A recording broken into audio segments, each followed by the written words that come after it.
This is America, the richest country in the world, a land of rolling hills, of rivers and valleys, of vast plains and fertile farms.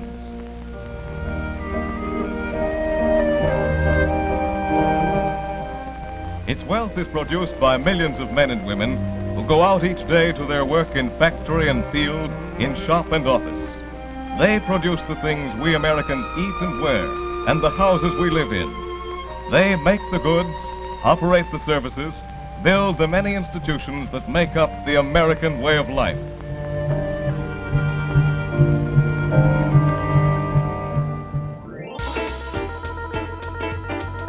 Welcome to Did You Know, the ESCO HVAC Show. We will see you in about 45 seconds or so. Make sure that you are subscribing to our channels, our LinkedIn, YouTube, Facebook. Turn on notifications, and we are very excited to be here with you. It's almost time, about 30 more seconds. Make sure to grab your notebook and pen so you can jot down notes along the way, because at the end of the show, you could have an opportunity to ask our guests questions so we can dive a little deeper into these topics. And here we go. Welcome to Did You Know, the ESCO HVAC Show.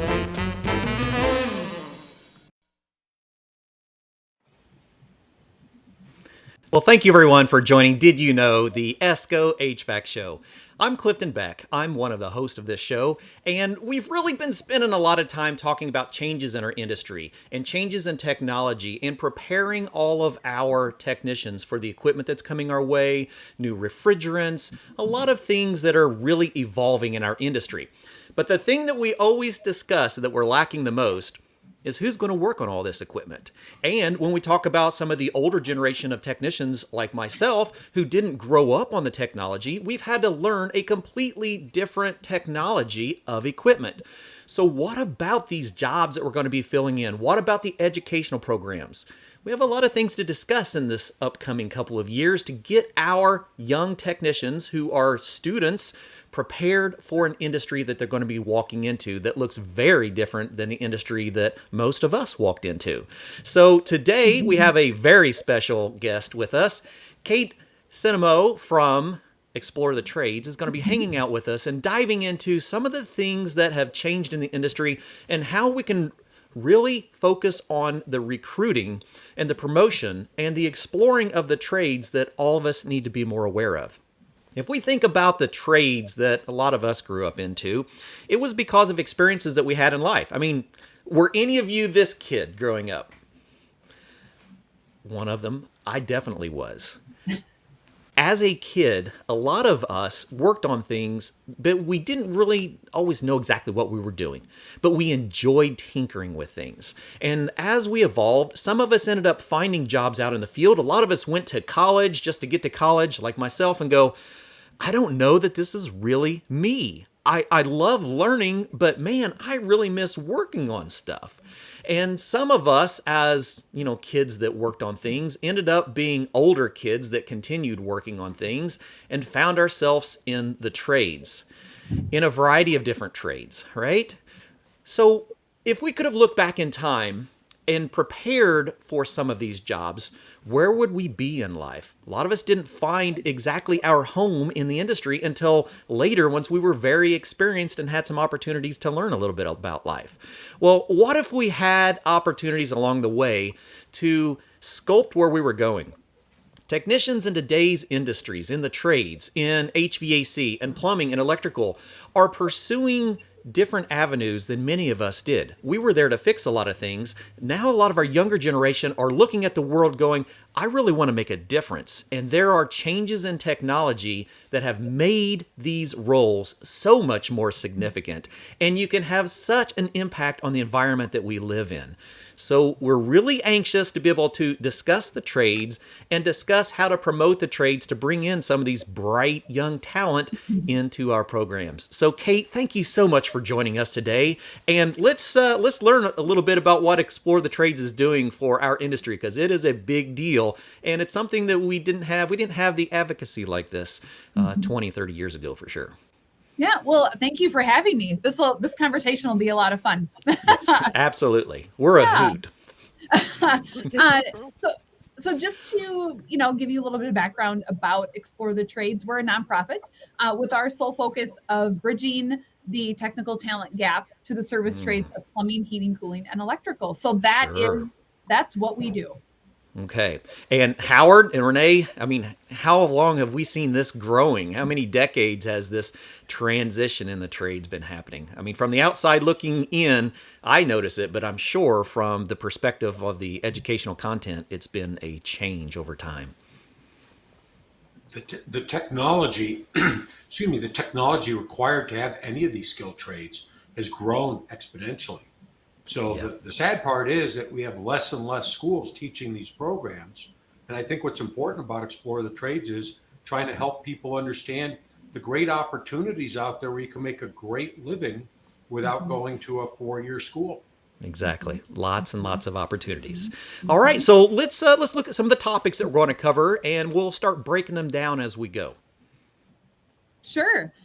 So like I said earlier, Clifton, so really our focus is really to promote the trades. And as Howard mentioned, I think Explore the Trades is positioned in such a unique spot where we have the opportunity to really fill in that foundational information, to really tell everybody, specifically students and educators and parents, really tell the story of why someone would consider these industries, for a career after high school, and really how they play into our everyday lives. The example I can use that I think about the most is how many students are out there, or adults for that matter, where you go into your kitchen and you turn the light on and you don't even think about the work and all the things that go along with it. Went into that, and just how does everything incorporate into our daily lives? Absolutely. Yeah. And, when we think about trades from the perspective of 30 years ago, they didn't have the technologies that we have, so they didn't have the esteem that we have in today's generations. There was a time where the trades were kind of looked down as, well, if you're not going to succeed in college, this is a path you can go because you can still make pretty good money, working on some toilets and working on some drains and running some wire and maybe hooking up some cable and maybe working on a furnace or an air conditioner, which were all built very similar at the time. And that is nothing similar today. I even think about some of the electricians now that are getting into things like solar voltaic and technologies that weren't even thought of a generation or two ago to be a really well-suited career to look into. Right. Yeah. I think with all of these systems that come into our homes and our workplaces every day, you think about everything that really separates us from a third world country. Clean water, indoor air quality, electricity. We forget about that every day and we take it for granted. Yeah, absolutely. We do. Cool. Yeah. All right. So let's tell us a little bit about how we are affecting the trades and how that transition can help our educational institutions. We have a lot of educators that will be joining us today wanting to learn more about how do I even market? Who do I start the conversations with? Sure. So primarily, like I mentioned just a couple minutes ago, the main demographic to whom we are speaking would really be that K through 12 audience, educators, school counselors, and parents, again, to set the stage of what these careers have to offer. And I think in your intro, Clifton, seeing all the pictures of those kids playing outside and playing with tools, I think we have to remember that because the generations have changed so much, that a lot of the students right now who would be in middle school, high school, they don't know what they don't know. They don't have the exposure. Right. So if mom and dad aren't working on stuff at home, they're not going to see that either. So that's where we can come in to really set the stage to let them know all of the opportunity that would exist out here. So so a lot of the work we do, again, we're focused on that school audience. We're focused on really adding filters to these trades to say, hey, let's talk about STEM. And I know we'll talk about that in a little bit, but Yeah, absolutely. how the trades fall under STEM, Yeah. talking about the career growth that's possible. As soon as you finish high school and you start your apprenticeship, let's think about all of those career mile markers that you can achieve in these industries. So not only being a technician, but going into being a service manager and other leadership, and potentially sort of that entrepreneurship role that comes into play. Yeah, because there are a lot of technicians, once they get out in the field, they think, oh, well, this is a good way for me to be able to have my own business someday. And it's a Right. small percent that do, but the ones that develop to that point, it takes all of that experiential investment over the time to be able Yeah. to run your own business. Not like you could go in, work for a year or two, and start your own business. There's a lot involved with that, many Yep. aspects of education. Yeah, absolutely. So again, we really want to talk to those adults and those Yeah. education professionals who would have the opportunity to influence a lot of those conversations at the school level. Okay. So, and you're also working with contractors. And now, how does that play along? Do you have the Yeah. ability to influence contractors to have input on some of these educational programs? Yeah. So a lot of the a lot of the information we have online, and I'm sure we'll look at that in a little bit as well. Hmm. And a lot of the content that we have available for download from our website, available by request, a lot of Yeah. that content came out of conversations with contractors who would call and say, "Hey, Kate, I'm going to a career fair. What do you have that I could use to help tell the story?" So that's really how all of these came to be, to say, what are some of the basic questions? What are the most asked Sure. questions about being in the trades? And that's how we assembled it. So a lot of the content we have is used by contractors at high school fairs, recruiting events. So we have there's a lot of, I would say, play with a lot of those. Okay, definitely. Yeah. Because I've always wondered how many of those call in, or Renee might even be able to have some aspect on that. Do we get very many contractors calling in asking what the paths and what the opportunities are for students? Oh, absolutely. All of the time. Especially at that high school level. We're talking to instructors that are looking for, how do I encourage my students from going from my high school exploratory program where we're touching on Mhm. we're touching on a little bit of air conditioning, some heating, Pieces. some plumbing, to Yeah. really choose a pathway to go and further their career and their studies beyond that high school level. Mhm. Absolutely. Okay. All right. Yeah. So this is our homepage. You have found it. Hmm. So this is our homepage. I was able to put our social media handle at the bottom and all the different channels we're on. But the way we wanted to sort of design the website is, depending on the demographic that you fit into, this can Absolutely. be your way to get into the Yeah. questions that you would like answered. Yeah. Who am So I and what resources do you have for me? that's exactly right. You got it. Very cool. And Yeah. Kate, if I can interject, I love that you have women in the trades on there. Most women don't see themselves there because their Right. parents didn't raise them that way. No. And Right. there's some great organizations out there promoting women in the trades. Oh, And Yeah. what I think absolutely. people kind of forget is that women are almost 51% of our population. I can't speak for all the trades in HVAC. They're only 1.5% of our industry. So if Right. you're ignoring half the US population, you're never going to solve the technician shortage. No. And the Right. cool thing about that has grown, and we are going to touch on that here in a little bit, aren't we, Kate? And I've got some input on some of our own material to talk about how that has grown and how resources like this are making that change. Yeah. So, yeah, huge change in our industry. Yeah. Cool. Bam. Yeah. There's the one I was looking for. There it is. Mhm. Yeah, that's right. I mean, a lot of the information. So, over last year, we had the chance to host a couple of webinars specifically geared towards high school educators and middle school educators and school counselors, to say, hey, let us educate the educators. What sort of Sure. information can they have in their back pocket when they're talking with their students and really thinking about what that path might look like after high school? And we were able to pull some labor statistics in terms of, growth that we're expecting for the next handful of years. To Howard's point, in the trades, we have about 3 to 4% of women who are in the workforce right now, which is slowly increasing, and Yes. really trying to break down the stereotypes where, well, you're not smart enough to go to college, you're quote unquote just a plumber, where we could easily dispel that myth to say, well, the apprenticeship is 8,000 hours and they're hands-on training, so On there's a lot high-end of equipment and ways. technologies. Mhm. Exactly. There's a Yeah. number of ways to sort of change that perspective. Yeah. And I've seen that personally grow just from the social media side. So on a channel that I had a couple of years ago, I used to do a similar kind of content, and I always kept about a 1.3 to 1.5% female Mhm. audience. And that was pretty consistent with a lot of other people that was in that realm.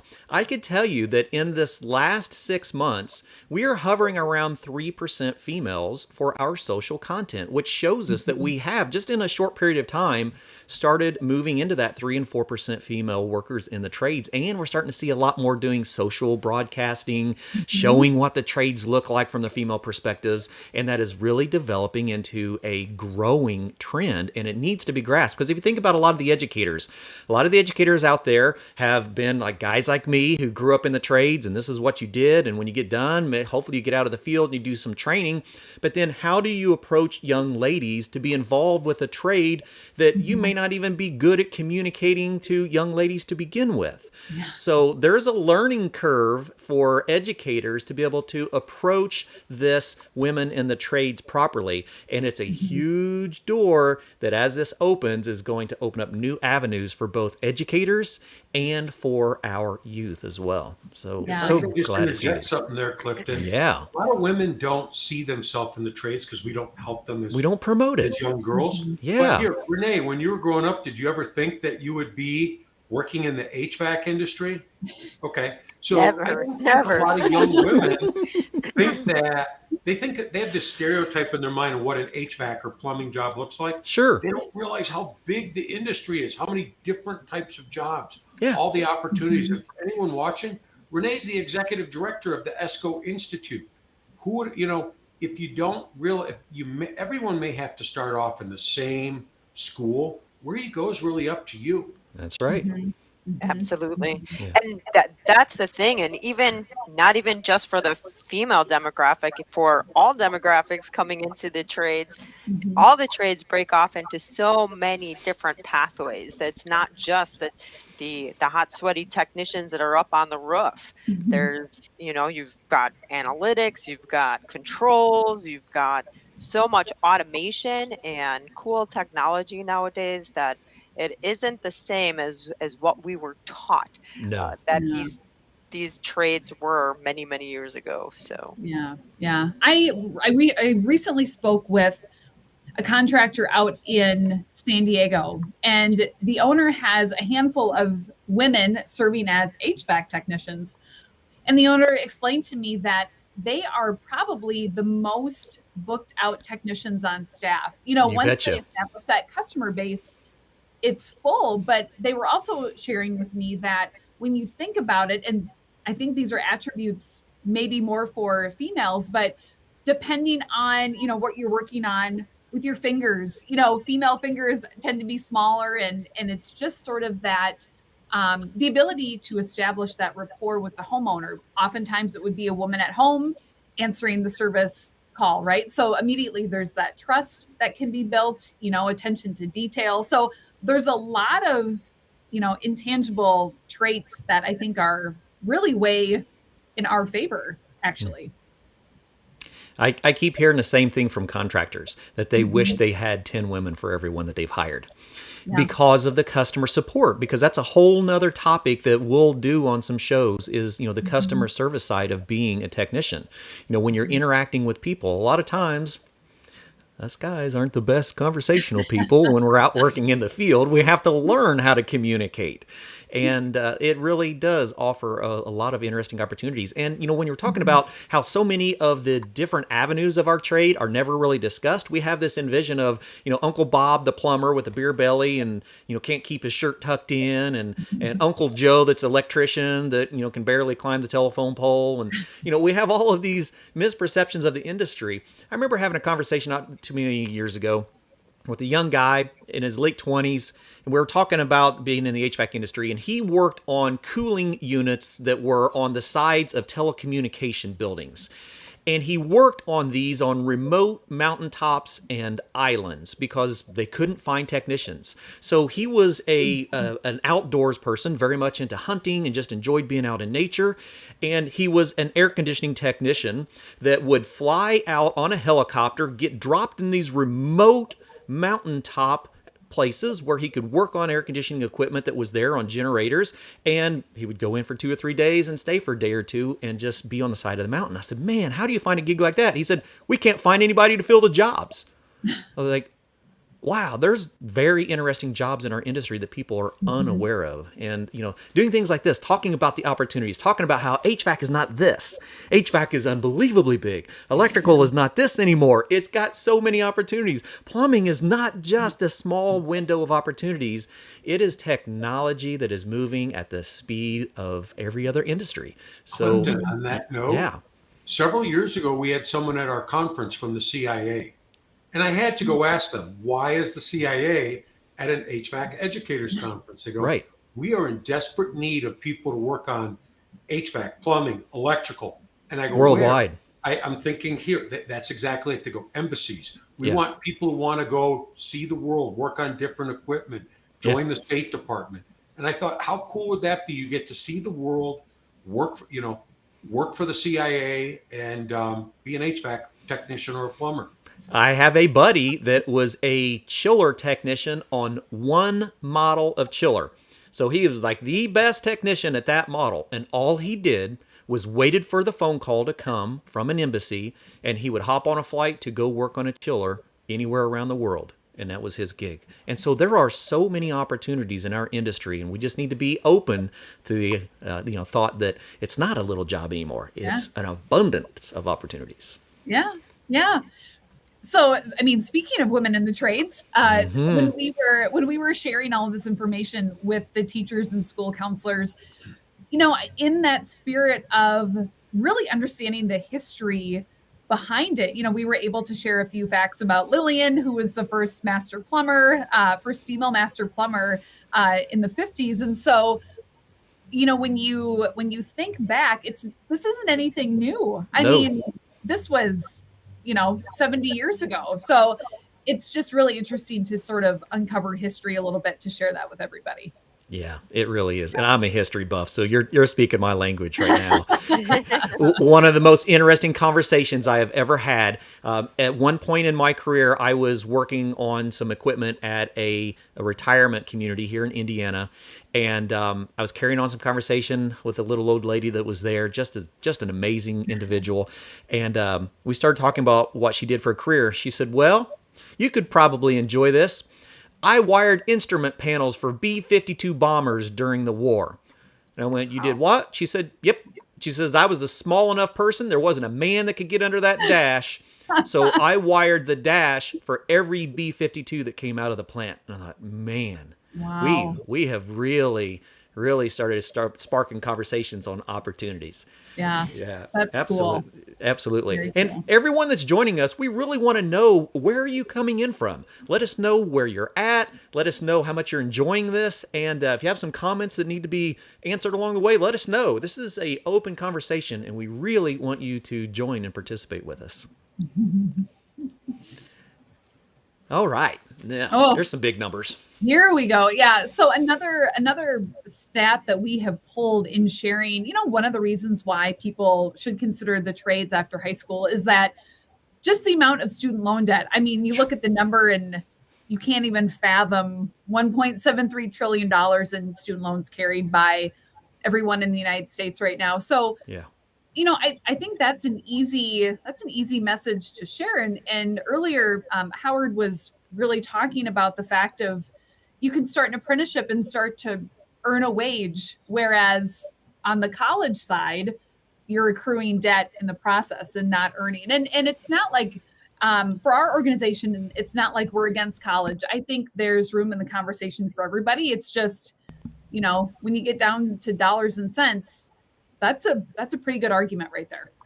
Well, Kate, I think what we need to do is we need to ask people to start rephrasing things. You need post-secondary training Right. instead of college. Some of that's a trade school, some's a community college, apprenticeship, military, university. And UAs. what I was saying earlier is that 20% of all jobs require a 4-year degree, which means 80% don't. I feel like we're setting up so many of these kids to have all this debt that they're never going to be able to pay off. And if we were to just do an equal comparison, look at two people when they're 30, how much are they making? I'd bet more often than not, you'd find the person who went in the trades is making as much, if not more, than the person who went to university without all the debt. But no one ever they look at what they're making when they start, Right. and they don't realize they're getting paid to go to school rather than paying to go to school. Right. Absolutely. Yeah, definitely sticker shock there for sure. I've witnessed that, firsthand myself. Yeah. With kids going to school, that there's a big difference on that kind of debt that you come. My own son, he was fortunate to be able to do firefighting through his junior and senior year of high school, and then continued on to finish up his degree afterwards. Versus friends that didn't start in high school, that didn't start until after they got out of high school. Many of them are still in school, and it's made a big difference in his life and the way that he looks at his future and a career. Yeah. So big numbers to talk about there. Yeah. Yeah. And another thing, when we talk about, especially to that educator audience, really thinking about, okay, why do technicians love what they do? And so we just put up some of the top 5 answers that we would repeatedly get, and I think that all revolves around the same theme of really being community minded, in that that someone in the neighborhood, the water heater went out, or whatever that job might be, but Sure. really having the critical thinking skills to diagnose the issue. Here's how we're going to problem solve, and really communicate with the homeowner that way. But in other aspects of earning potential, helping the environment, I think Renee mentioned earlier, with all of the technology that's in there now, there's so many devices to help with water conservation, energy conservation. There's a whole, toolbox full of those. And, I think with those technicians, once you have that skill set, you can really go anywhere. I mean, an embassy, for Pete's sake, I never would have thought about that, but that opens up a whole new door of careers. It's interesting to see that number 5, because that is something that a lot of us in the industry are, we believe it's happening, but to actually see the comments coming back from youth, that's pretty impactful. Because when I was coming through the trades, that wasn't even a topic of discussion. So we've seen those shifts over time, and really interesting to see how that plays out. I bet that moves up the line, especially we start seeing more things like, keeping the community safe and healthy. Yep. I think our younger generation, well, I know that they are, our younger generations are very interested in making an impact on the world that they live in. Yeah, I was recently read an article from Pew Research, and they were spotlighting Gen Z for a number of reasons. But when it really got down to societal and cultural things to think about, the climate was right at the top of the list. And our industry has a really strong case to say, you come into HVAC or plumbing or electrical, what a great way to really help the environment, again, with all of those devices that we can use. Sure. And look at job stability, one that just came in from Sanjay. HVAC professionals can't be out of work. There's always an opportunity. That is so true. You can go anywhere in the world and be an HVAC, a refrigeration technician, a plumber, electrical. The demand is just so much more significant than it was even a generation or two before. Yeah. These jobs can't be exported or automated. So I look at bullet 1, feeling accomplished each day. How many people get tired of going to the same place, doing the same thing every day? In the trades, I don't care if you're an electrician, plumber, HVAC, you're going to do something different every day. So if you don't like today, tomorrow's going to be very different. That's how I got here. Yeah.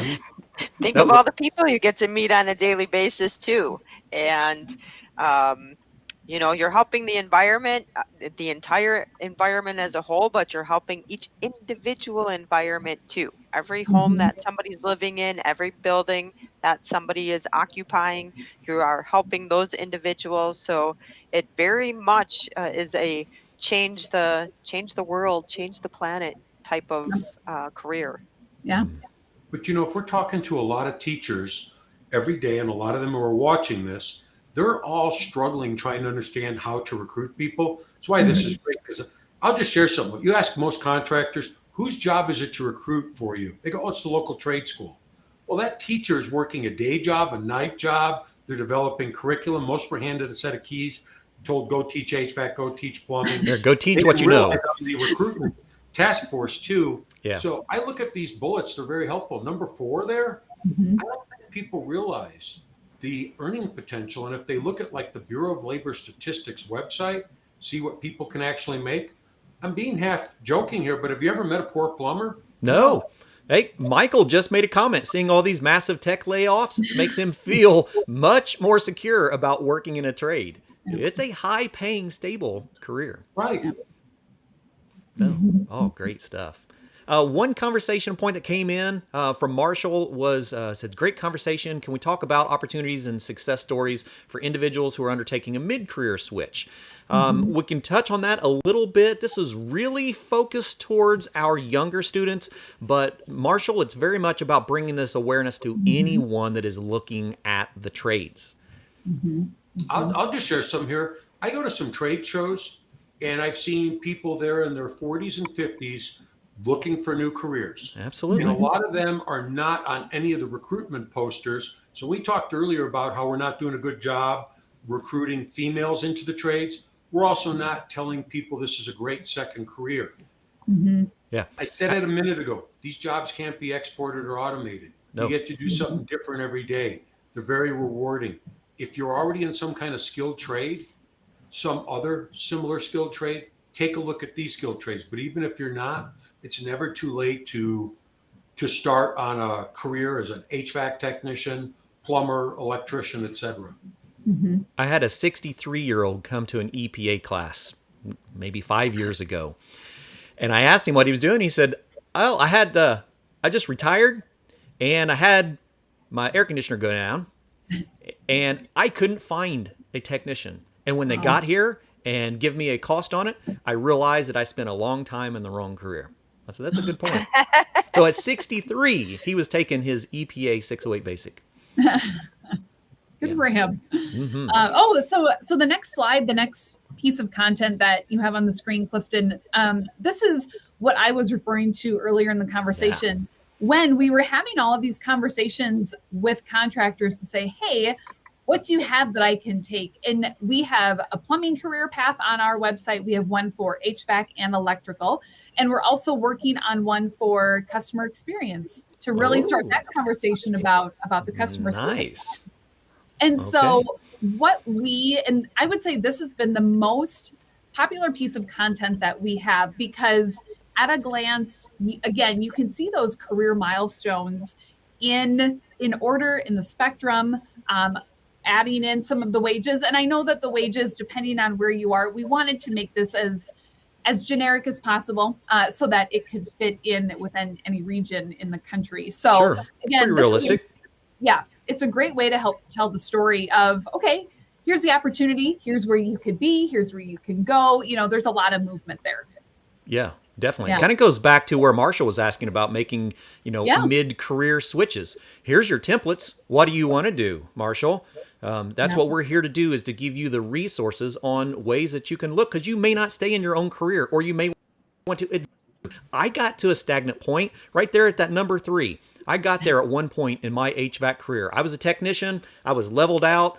It was either go into some kind of management or just keep on working on stuff. And so I thought, well, I need to do something different. Let me pick another one of these careers and go see if I can do something with it to make myself more valuable.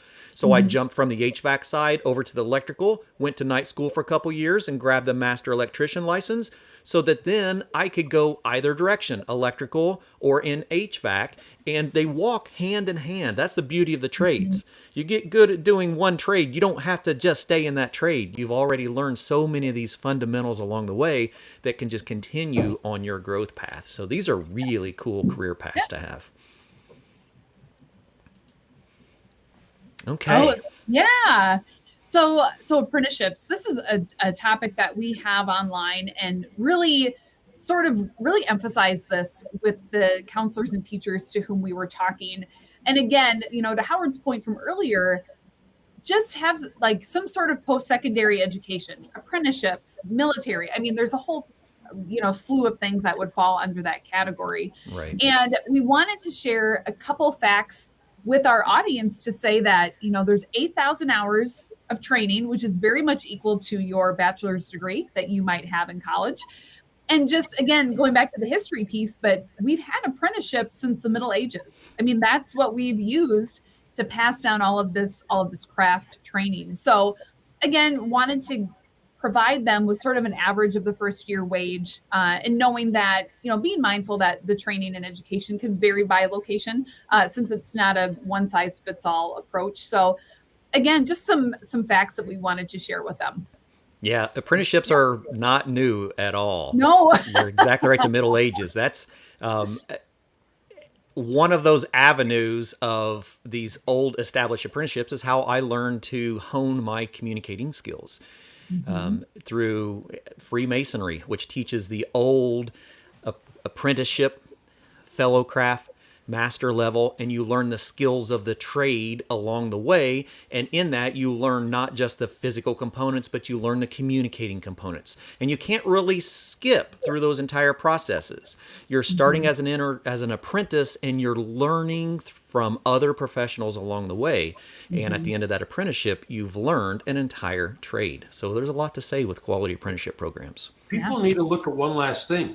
You're making money while going to school rather than paying money to go to school. Yeah. I can't reiterate that enough. And if Clifton, for your history lesson, Benjamin Franklin was an apprentice too. So.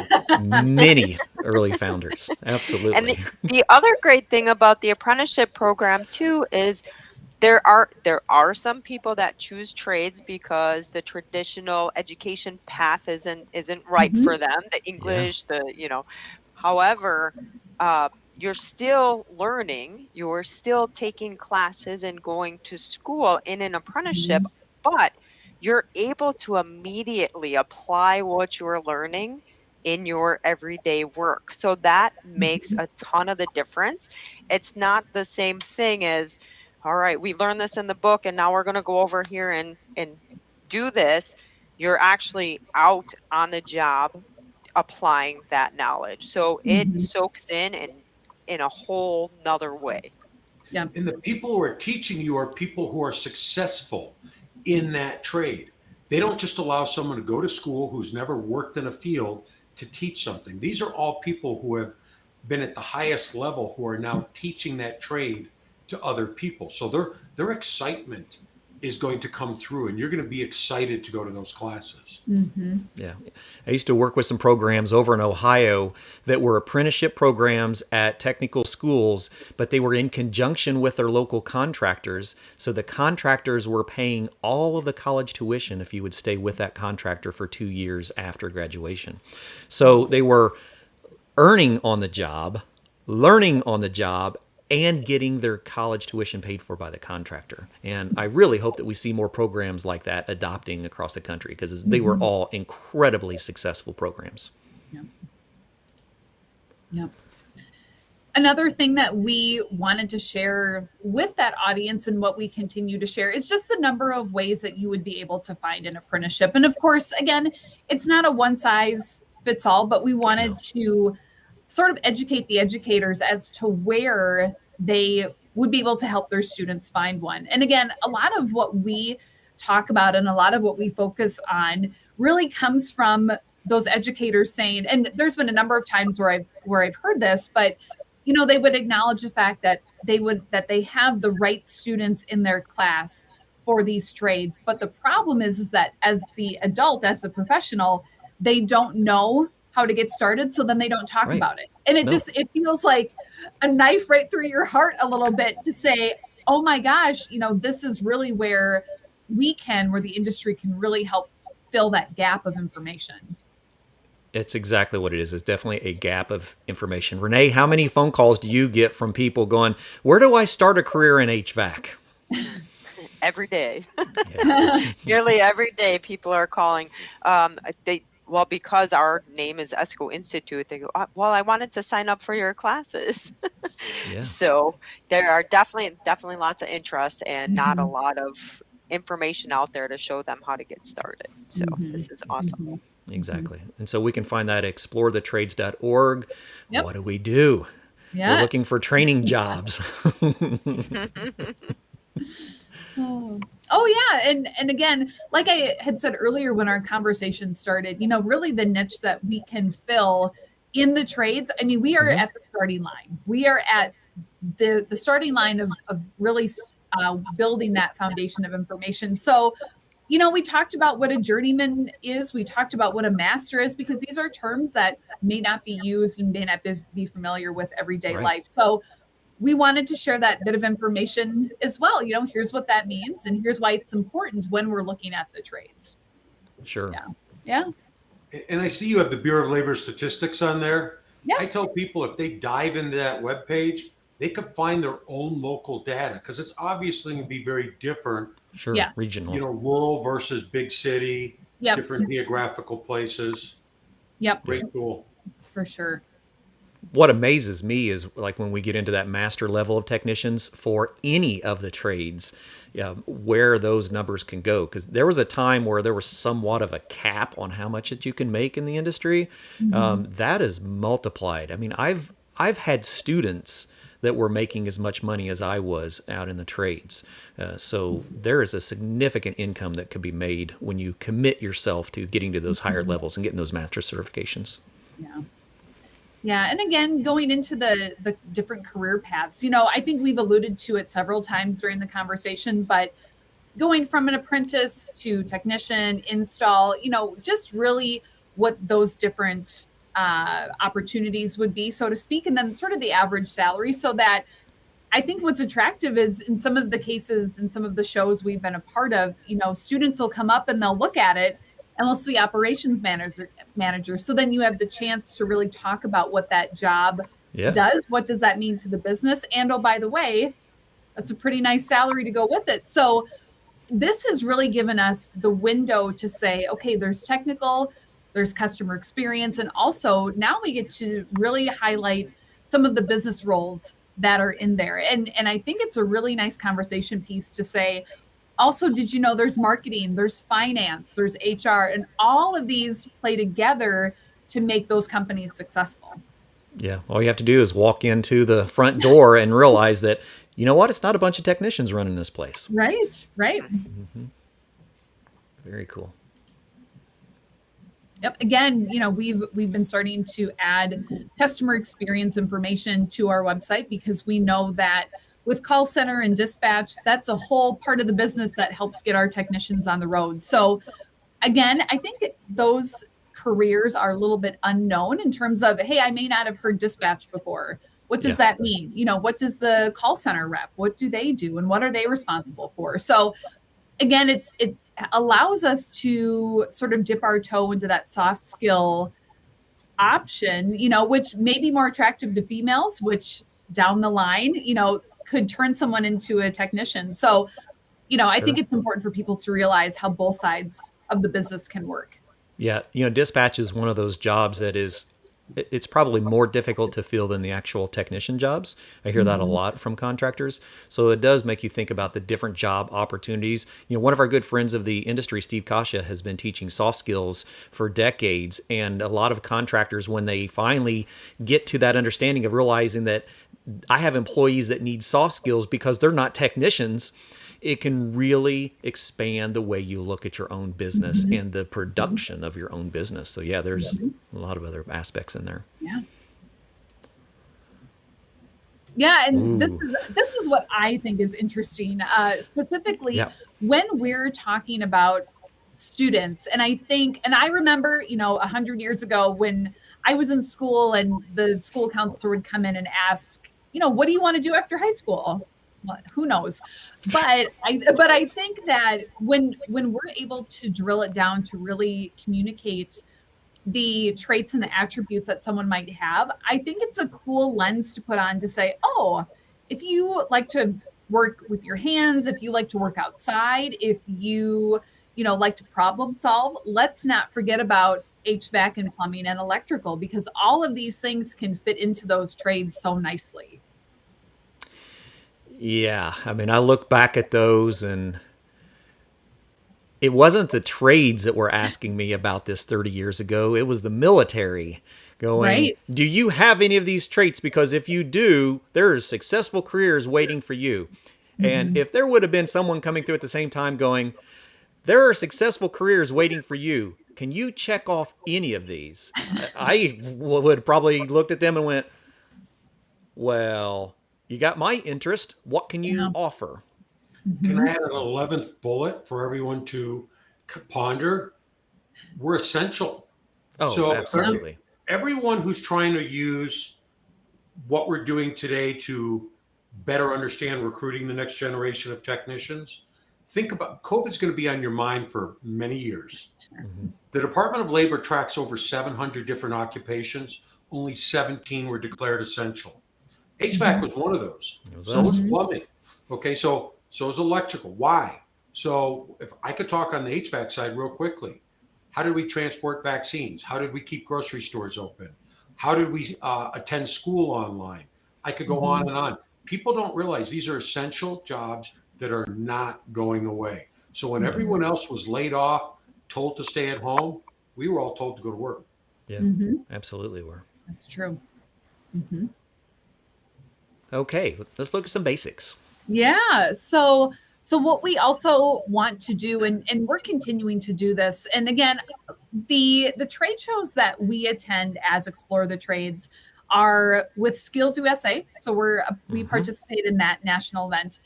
We also participate with the American School Counselor Association, which is ASCA for short. Ah, And what we have seen, not only are we seeing demand from high school counselors with information, we're also starting to see a trend go younger with middle school and elementary. And it's really interesting hmm, to have these conversations with those individuals because they know they can see what's happening, and so they want to start having those conversations sure. earlier. And the way that we have been able to help communicate, about these trades and really what they mean to society at large and the skill set that you need to have. Now, by breaking down math and chemistry and PE and English, we are able to directly tie how all of those subjects directly impacts your role in the trades. And so I think that helps people understand and really connect the dots to say, oh, it's not just, oh, I got my tool bag. I guess Right. I'm a plumber now. I think it really helps add some credence to the fact that these technicians and everyone in the business are highly educated people. And here's why. And we can directly apply math and we can directly apply chemistry. So it's been a really impactful talking point with these educators. Yeah, I could see that. Just personal experience. Some of the most brilliant people that I have met in life, I've been brazing pipe with and Hmm. turning wrenches with, and to realize that it was choices that they had made to work with their hands and use their intelligence for very productive ways. That makes you realize that Hmm. there's a lot of art. Even Jason had just made a point a while ago that Yeah. even an installation, there is an art to it. I had this conversation yesterday with my friend Awarang Isaacs from over in Ghana. Sent me a message wanting to know if it's worth investing time for him to become an installation technician because he really enjoys that work. I said, that's where you can be an artist. You're not an artist when you're fixing things. You're an artist when you're creating and building things. I've seen plumbers do the most amazing art with doing connections on piping that really makes you look at just the picture of their work and go, that's a brilliant mind that is Yeah. doing this kind of work. So Yeah. yeah, a lot of technical aspects to it. Yeah, And absolutely. I love that your recommended class list here too, with the math and the physics and the chemistry, because I don't think people think about how much math and science is involved in any of these trades. But No. I will tell you, open Mhm. up any of these training manuals and look at the airflow calculations that you need to know, or the piping calculations that you need to know to lay pipe. And it is definitely not something that you have to be good with your math and your physics and your chemistry to really do well in this trade. Right. And we continually hear guidance counselors say, oh, you don't like math, you'll love banging on things in shop class. Right. And they really don't understand it couldn't be further. Couldn't be further away from the truth. No. No. No. Absolutely. Yeah. And so in all of this conversation, when we're talking directly about how all of these subjects play into the trades, I think that when we all know, I think we've all heard, the STEM focus that K through 12 schools have around the country. Right. And as much as the conversation is always about, it's something sexy, right? Like robotics and all of these things. And we, I think, are probably one of the most positioned industries to say, hey, if you want a direct correlation between science and technology and engineering and math, here you go.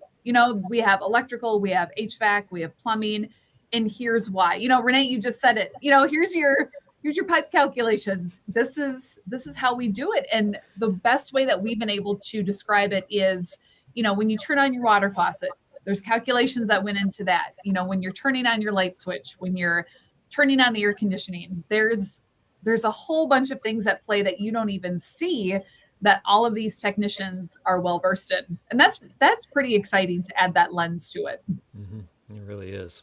And I love that angle. I get in trouble all the time because someone around the house will ask, well, why does this work? Why does that not work? And I have to go, and they're like, no, don't speak up. We don't want to know that much detail about it. But it's fascinating, the things that we have around us that we don't know. And I've seen this from ladies that have entered the industry, got to the industry and became amazing technicians and went, this is the most rewarding thing ever. No one ever told me this is how this thing works. Now I know, and now I can do it. I can fix any of this because I understand how the thing works now. Yeah. And that, I love it. I spent a lot of time looking at some of the social posts from lady technicians of different industries because they are absolutely eating up this opportunity because we didn't, give that education at our younger ages that this is how things work. We want you to learn these things, then go do a career with them. Well, what about learning the things around you? What about learning your plumbing, your electrical, your HVAC? Yeah, it's all absolutely. Clifton, we're at a disadvantage though. If you think about it, I walk in your house and wow, that's a nice new TV, nice counters. No one ever says, can I go in your attic and check out your heat pump? Or, can I rip open the wall and see how it's wired? So true. Boy, that's an efficient HVAC system you have. Let's go take a look at that. How many horsepower is that thing? No, I'm sure. I do have one video to share while we're right here. Let me bring that in real quick. And when you think of the skilled trades, add a little bit to what do you think of? The industries of plumbing, electrical, heating, and air are vital to our daily lives, but the perception that surrounds them is anything but celebrated. So, we're going to break the stereotypes and share with you what the trades are and what they are not. As a skilled tradesperson, you can work anywhere you want. No, really. The skills you learn as a plumber, electrician, or heating and air technician are in demand everywhere around North America. The trades are not limited to one geographic area. Tradespeople aren't limited to one single factory, office space, or work site. In other words, you aren't at the mercy of a job that exists at one location. Whether it's in the city or in the country, near the ocean or up in the mountains, do the work you love in the place that you love. To learn more about this industry, visit explorethetrades.org. Very, very well done video. I like that a lot. And it says so much about what this industry is, the things that we have to offer. Yep, absolutely. Yeah, so another thing, and I'm glad I have the audience that I do, we were able to partner with Ferguson last year to help create plumbing and HVAC skill labs in high schools last year. So we were able to create 3 new spaces last year. And this year, we came back for a second iteration. So if there's anyone on the call who knows of any high school or middle schools around the country or Canada, we do have funding available. So what is happening is schools have the opportunity to apply. We're treating it as a grant program. So they have the opportunity to put their name in for products and equipment worth up to $25,000 for a new lab. Or if you have an existing class at your school, we also have product and equipment worth up to $10,000. So I'm glad, like I said, I'm glad I have the audience That's that I big. do. And this is our way in partnership with Ferguson to get equipment in front of students. And like we've alluded to this whole time is they don't know what they don't know. So if they don't understand what a furnace does or, a water heater, now is the time to do that. Let them tinker around with it. Let them open it up and really understand how it all works together. So we have information online. So I'll just put it out there. And if anyone has questions, we'd be happy to talk. And we were able to snag some of the photos from that. So the photos that featured on the screen are from Pat Plumbing, Heating and Air in Topeka, Kansas. So this is really exciting. Yeah, so a lot of things going on with new opportunities for educating our students. Mm-hmm. Yes. All right, let's go over some resources while we've got you here. Sure. Yeah. So thank you again for having me on.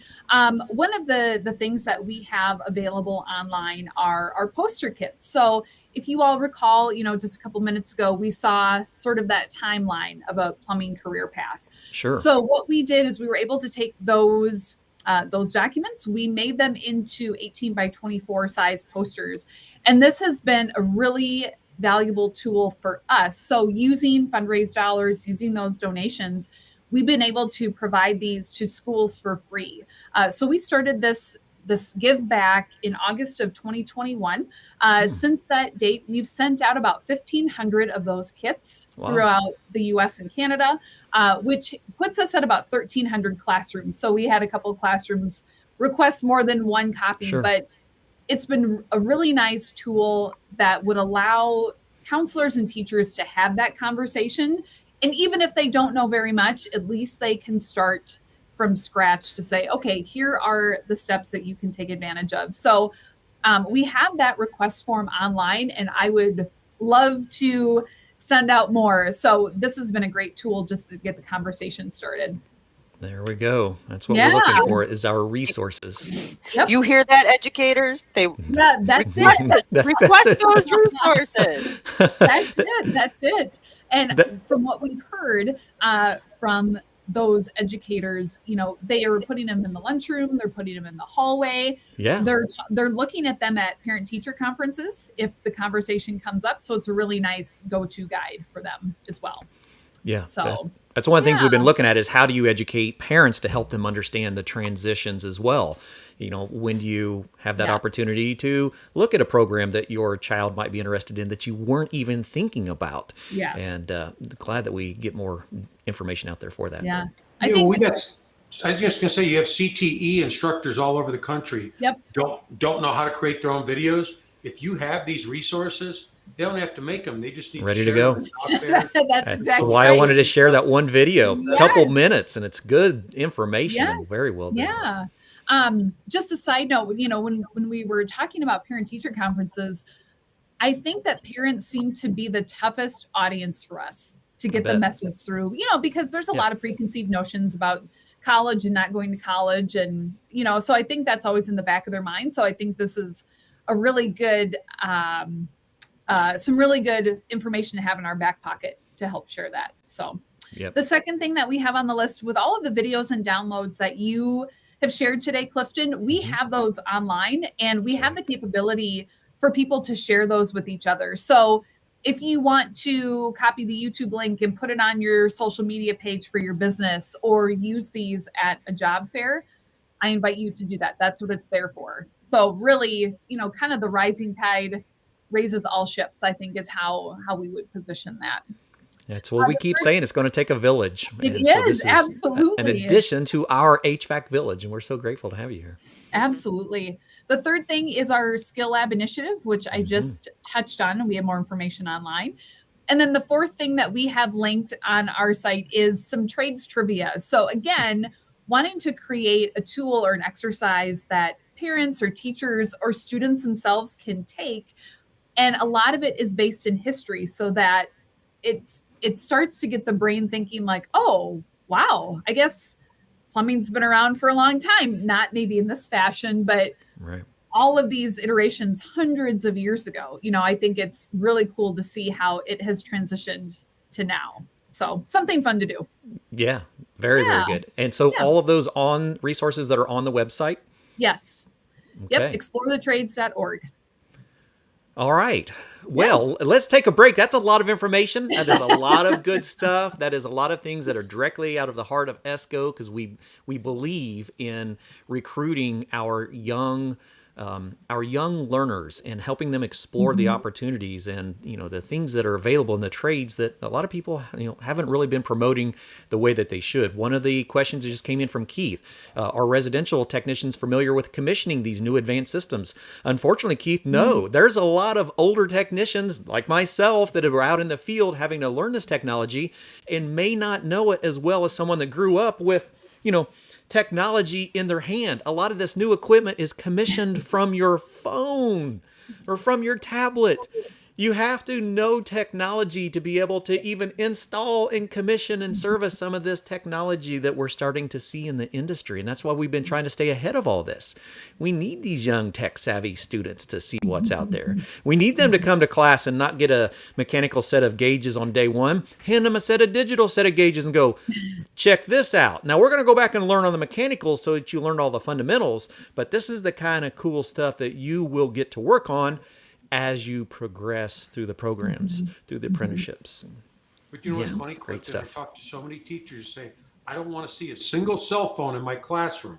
Why And not? I go, would you ever tell them not to bring their multimeter? So you're telling them not It's to a bring the tool. tools that interact with the equipment. Yeah, absolutely. I did a test one time. I was in a class, I had a bunch of young technicians, and I kept the vocabulary very basic. I said, you're all here for a basic assessment of your skills in the mechanical world. And you've got an hour to take the test and go. And immediately hands came up. Nope, no questions. You just have this test. The purpose of the test was to see how many used the tools that they actually had. And it was insane, the amount of young technicians that were done in 20 minutes and the older technicians never got finished. All because of understanding what a tool is. For our younger generations, their electronic device is absolutely a tool. That's what they've been taught on. Okay, anyone else? I've got some good comments here. Keith says this, once again, fantastic, fabulous topic, and it is. This is stuff that we have to talk about. We have to be prepared because the future is not down the road. We're living in the future, and we're preparing for this future that we're moving into. Great question. conversation. Yeah. So Explore the Trades has all these great resources. They're going to be at the HVAC Excellence Conference in 2 months. This isn't a question, it's a comment. If you're an instructor and you're coming to the conference and you don't stop by to see Explore the Trades, I think you're really missing out on getting tools to help you recruit the next generation of technicians. I do too. Yep. We'll be there. This will be our first time there, so we're really excited. Fantastic. Yeah. Yeah. All right. And there we are. My teammate Maddie and I. So we are a team of 2. So I would just invite anyone on the call, if you have questions, if you have comments, if you have ideas, that we can incorporate into the work that we do, our contact information is there, and along with our social feeds and our website. So I invite anyone with questions or comments, would love to have a conversation. Okay. Yeah. Well, we've still got quite a few people online, but not a lot of questions coming in. I think we've pretty well answered all of the highlights. I think we'll go ahead and wrap it up for the day. Anything else? Any last comments, questions? Renee, Howard, Kate, anything from us?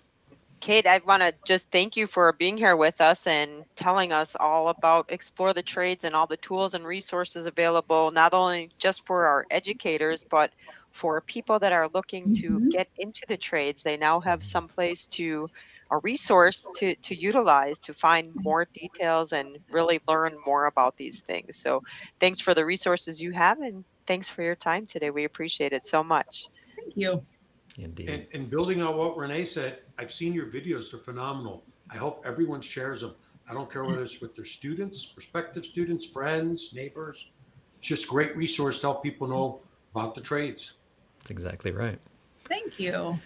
Well, Well- thank you, Clifton, for the invitation. And I think everyone on the call and everyone who's commented, I think there's a lot of passion about it. And, we think about, all of the opportunity that's been lost after they've taken out tech ed classes from high school. So, Yeah. We've probably lost a generation's worth of technicians and people who could work in the industry. So now is the time that we get to build that back, which I think is really exciting. I do too. It's a great place to be in the industry and to be a part of that. Mm-hmm. All right. Well, thank you all for joining us on Did You Know, the ESCO HVAC show. And we look forward to seeing you again next week with more fantastic representatives of the HVAC and refrigeration industry. Have a good evening. Thank you for joining Did You Know, the ESCO HVAC show, brought to you by the ESCO Institute in HVAC Excellence. Our mission is to bring the top educators of the industry here for you in a live, unique experience so that you can join us from multiple social platforms, all with the opportunity to ask questions, to be involved, and to learn about the things that are changing in our industry as they are changing. Subscribe to our YouTube channel to get notifications when we go live every week. Are you an educator looking for resources to be the best that you can be? Man, you're in the right place. And we invite you to come join us at the National HVACR Education Conference, where we bring all of these guests and many more, along with manufacturers and different organizations of the trade, so that we can all be in one place at one time and gather this information to make us better together. How do you learn more? Go to escogroup.org, select HVAC Excellence, and then the conference. I look forward to seeing you again next week on Did You Know, the ESCO HVAC show.